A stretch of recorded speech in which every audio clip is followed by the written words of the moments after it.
¿Todavía te da pánico hablar con personas nativas? ¿Tienes miedo a no entender lo que te van a decir? Pues quédate para este episodio porque te voy a contar una estrategia para salir de cualquier situación con éxito y sin frustraciones. Mira, es algo que también haces en tu lengua materna, pero lo haces sin pensar. Así que, 1, 2, 3, empezamos. Antes de nada, vamos a ver cómo hacemos para comprender un mensaje oral. Cuando alguien te dice algo en tu idioma nativo, ¿qué haces? Bueno, pues primero escuchas atentamente toda la frase, ¿no? O casi toda la frase. Prestas atención a las palabras, a la entonación, a los sonidos, a algunas sílabas más fuertes que otras, pero también prestas atención al lenguaje corporal, a las expresiones faciales, a los gestos. Todo eso son como pistas que te ayudan a captar la información, a interpretarla y a comprender lo que te están diciendo. Entonces, en español, tú también tienes que aprender a ubicarte y navegar por la frase para que tu cerebro comprenda la información. Y tienes que saber que no es necesario entenderlo todo. De hecho, un error frecuente es querer entenderlo todo y siempre.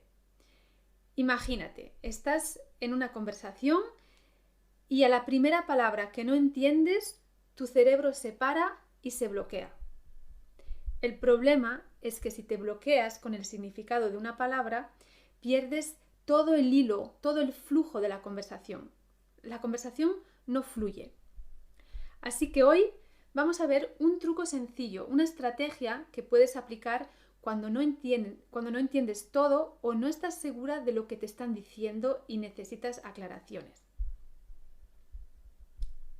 Cuando empiezas a estudiar un idioma, una de las primeras preguntas que aprendes es ¿puedes repetir, por favor?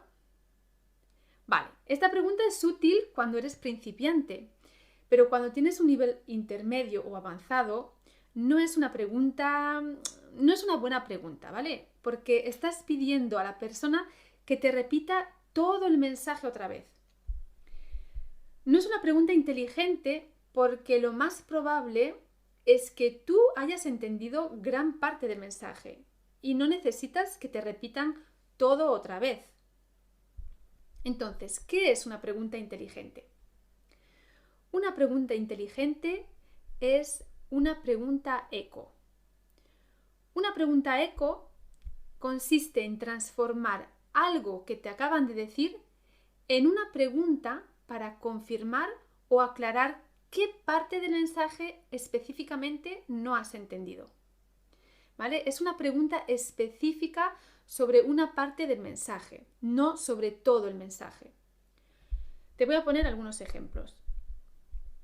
Si alguien te dice, la semana pasada vino a verme mi amiga Olaya que vive en Ulan Bator, ¿no? Por ejemplo, otra vez, la semana pasada vino a verme mi amiga Olaya que vive en Ulan Bator.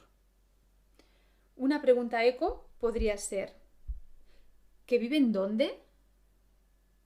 ¿Que vive en dónde? Aquí estás preguntando sobre una parte específica de la frase, que es el lugar donde vive. Vive en Ulan Bator. Vive en Ulan Bator. Otra pregunta eco podría ser ¿que vino a verte quién? ¿Que vino a verte quién? En este caso, estás preguntando sobre la persona que vino a verte. Es otra parte específica del mensaje. La pregunta eco busca aclarar algo que no has entendido bien dentro de la frase. Y te voy a dar otro ejemplo de cómo puedes usar la pregunta eco cuando, por ejemplo, no conoces todavía una palabra y necesitas pedir aclaraciones. Si alguien te dice, por ejemplo, las alumnas han hecho un trabajo muy concienzudo. En esta frase quizás no entiendas la última palabra, la palabra concienzudo. Concienzudo significa meticuloso, algo hecho con mucha atención. Entonces, para pedir que te repitan y te aclaren el significado de esa palabra que no has entendido, puedes preguntar: ¿han hecho un trabajo muy consciente? ¿Han hecho un trabajo muy consciente? Fíjate que digo las primeras sílabas de la palabra que no entiendo con 100, y termino con la pregunta ¿qué? ¿Con 100 qué? ¿Con 100 qué? Ahora, también es posible que no hayas entendido nada de esa palabra. Entonces puedes simplemente preguntar: ¿han hecho un trabajo muy qué? ¿Han hecho un trabajo muy qué? ¿Te parece difícil? En realidad es cuestión de práctica.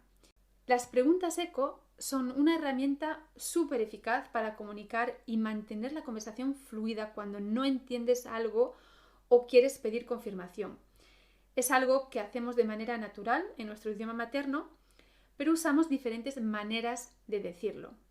Ahora solo tienes que practicarlo en español.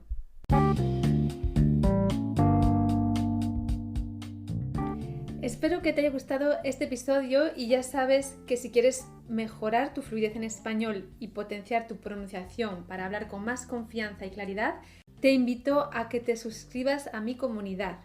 Allí comparto muchas más cosas como las transcripciones de estos episodios y además te enteras de todas las novedades antes que nadie. Encontrarás el enlace en www.thefluencyhub.com y también te dejo el enlace en las notas de este episodio. Un saludo y hasta muy pronto.